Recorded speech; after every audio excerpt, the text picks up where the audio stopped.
ஐயாவோட அந்த நாள்ல இருந்து இந்த நாள் வரைக்கும் எல்லா வகையிலையும் பயணித்தவங்க நிறைய பேர் இங்கே இருக்கிறீங்க. என்னோடய பயணம் சின்னது தான். கரெக்டாக 2 வருஷம் 4.5 மாதம் ஆகுது ஐயாவோட நான் பழக ஆரம்பித்து. அதுக்கு முன்னாடி நான் ஐயாவுடைய ரசிகன். நாளைய மனிதன் படம் வந்திருக்கப்போ எங்கள் வீட்டில் நான் உண்டியலை உடைச்சி, எங்கள் அம்மா கட்டடத்து வேலை பார்த்துட்டு வந்து சேர்த்து வச்சுருந்த உண்டியலை உடைச்சிட்டு தஞ்சாவூர் திருவள்ளுவர் தியேட்டரில் போய் அந்த படத்தை பார்த்துட்டு கிட்டத்தட்ட இது வரைக்கும் கூட அந்த படத்தை நினச்சினா எனக்கு பயமாக இருக்கும். அந்த மாதிரி ஒரு படத்தை நான் பார்த்து அப்போ தான் ஐயாவோட பேரை நான் கேள்விப்பட்டிருக்கேன். அதுக்கப்புறம் அவங்க சொன்னது மாதிரி பாகம் 2ன்னு அதில் வந்துச்சு, அதிசய மனிதன். அதையும் நான் எப்போ வரணும் வெயிட் பண்ணி பார்த்து அப்படி தீவிர ரசிகனானவன். அவரை எப்பாச்சும் ஒரு முறை நான் பார்க்கணும் அப்படின்னு நான் சினிமாவுக்கு வருவேன்னு நினைக்கல. நான் இருந்தது கரகாட்ட கலையில். நான் இவ்வளோ தூரம் வந்துட்டு ஐயாவை எப்படியாச்சும் நான் பார்க்கணும்னு நினச்சிக்கிட்டு இருக்கும்போது என்னோட கூட இருக்கிற தம்பி மூர்த்தி தான் அடிக்கடி சொல்லாப்புல, நான் ஐயாவை அடிக்கடி பார்ப்பேன், ஐயாவோட தான் இருப்பேன் அப்படின்னு சொன்னாப்புல. என்னை ஒரு முறை ஐயாட்ட கொண்டு போய் காட்டி விடு மூர்த்தி அப்படின்னு சொன்னேன். அப்போ ஐயா அந்த சிங்கப்பூர் டீ கடைக்கு எழுத்தாப்புல சந்தில் உள்ளற ஒரு சின்ன ஒரு இதில் இருந்தாங்க. அப்போ தான் அங்கே போய் ஐயாவை முதல்ல பார்க்குறேன். அன்னைக்கு ஆரம்பித்த பழக்கம். எங்கள் அப்பா தான் இறந்துருந்தாங்க. இது நாள் வரைக்கும் எனக்கு ஒரு அப்பாவா, ஒரு அண்ணனா, ஒரு வழிகாட்டியா, ஒரு ஆசானா, ஒரு நண்பரா என்னோட ரொம்ப பயணிச்சிருக்கிறாங்க ஐயா. ஒரு நாளைக்கு நாங்கள் 3 வேளை சந்திப்போம். காலை மதியம் இரவு 3 வேளையுமே சந்திப்போம். முழுசாக கூட நாங்கள் இருப்போம். ஆனால் அவர் அதுக்கு ஒத்துக்க மாட்டார். ஏன்னா ஐயாட்ட இருக்கிற நிறையா பண்புகளில் ஒரு பண்பு என்கிட்ட இருக்குது. அது என்ன பண்புனா அம்மாவை பார்த்துக்கிறது. ஐயாவுக்கு அம்மானா உயிர், அந்த அம்மாவுக்கு ஐயானா உயிர். நேற்று கூட நான் போய் பார்த்தேன். இந்த ரவி சார் இருந்தாங்க. நான் இங்கேருந்து போகிறேன், அம்மாவோட அழுகு சார் இருக்குது. எங்கே சார் அம்மான்னு கேட்குறேன். ஐயா உட்காந்துருக்க ரூமில் ஃபோட்டோக்கு முன்னாடி உட்காந்து அழுதுட்டுருக்காங்க. எனக்கு அழுகு வந்துருச்சு. இந்த நிலை யாருக்குமே வரக்கூடாது. அந்த அம்மாவை நான் செத்து அவர் இருந்திருக்கக்கூடாதா அப்படின்னு சொல்லும்போது எனக்கு அழுகை தவிர அவர் ஒன்றுமே இல்லை. அப்படிப்பட்ட ஒரு ஐயா எல்லாருக்கிட்டையும் எத்தனை விதமாக அப்படி நீங்கள் சொல்கிறீங்க, அப்போ அதை சாதிச்சிருக்காங்க இதை சாதிச்சிருக்காங்க அப்படின்னு ஐயா என்கிட்ட பழகும்போது அன்பை தவிர வேறு ஒன்றுமே இல்லை. அந்த அன்பு தான் எனக்கும் அவருக்கும் ஒரு அடித்தளமாக இது வரைக்கும் இருந்துச்சு.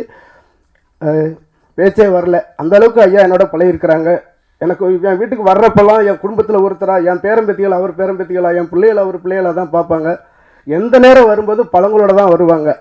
அவர் கூட எனக்கு அவ்வளோ ட்ரெஸ் எடுத்து கொடுத்துருக்காங்க. நான் கெஞ்சும், ஐயா வாங்கய்யா, நான் ஒரே ஒரு ட்ரெஸ் உங்களுக்கு எடுத்து கொடுக்குறேன்னு. இல்லைங்கய்யான்னு சொல்லிட்டு நீங்கள் வந்து ஆதி விதைங்கய்யா அப்படின்னு என்னை அடிக்கடி ஊக்கம் கொடுத்துக்கிட்டே இருப்பார். நிறையா துன்பத்தில் நான் தோழுவேன். ஒரு 20 குடும்பத்தை வச்சு கட்டி ஆண்டுகிட்டு இருக்கேன், கஷ்டமாக இருக்கையா அப்படின்னு சொல்லுவேன். எனக்கு அடிக்கடி தைரியம் சொல்லுவார் ஐயா. ஐயாவுடைய ஒரே ஒரு ஆசை என்னால் நிறைவேற்ற முடியல. எப்படியாச்சும் இந்த பாட்டை வந்து நீங்கள் உங்கள் குரலில் நான் கேட்கணுன்னு ஆசைப்பட்டாங்க. ஐயா அந்த பாட்டை வந்து இசையமைச்சிருக்கிறவங்க ஐயா இசைஞானி ஐயா இசையமைச்சிருக்காங்க, மலேசியா ஐயா பாடியிருக்காங்க. அதை நான் பாடணும்னா அது அனுமதி அவங்கள்ட்ட வாங்கணுமே அப்படின்னு நான் கேட்டேன். கண்டிப்பாக நான் வந்து அதை அனுமதி வாங்கி தந்து நீங்கள் அந்த பாட்டை கண்டிப்பாக நீங்கள் மறுபடி அந்த மியூசிக்லேயே பண்ணாலும் சரி, இல்லை நீங்கள் தனியாக மியூசிக் பண்ணி பண்ணாலும் சரி அப்படின்னு என்கிட்ட வந்து கேட்டாங்க. அதுதான் என்னால் முடியாமல் போச்சு வாழ்க்கையில். அந்த மாதிரி ஒரு நல்ல ஒரு மனுஷனை, ஒரு ஆளுமையை எப்படி நிம்மதியில் என் வாழ்க்கையில் கிடைக்க போகுதுன்னு தெரியல. ஐயாவுடைய ஆசி எப்போவும் என்னோட இருக்கணும், நம்மளோட இருக்கணும்னு வேண்டிக்கிறேன். இப்போ உள்ள தலைமுறைக்கும் பின்னாடி உள்ள தலைமுறைக்கும் ஐயா பெரியார்னா ஐயாவோட முகம் தான் ஞாபகத்துக்கு வரும். அந்த அளவுக்கு சாதனைகளை செஞ்ச ஐயா என்றைக்கும் நம்மளுக்கு வழிகாட்டியாக இருப்பார்னு நான் நம்புகிறேன். இந்த இடத்துல எனக்கு அதிகமாக பேசுகிறதுக்கு வார்த்தை வரல.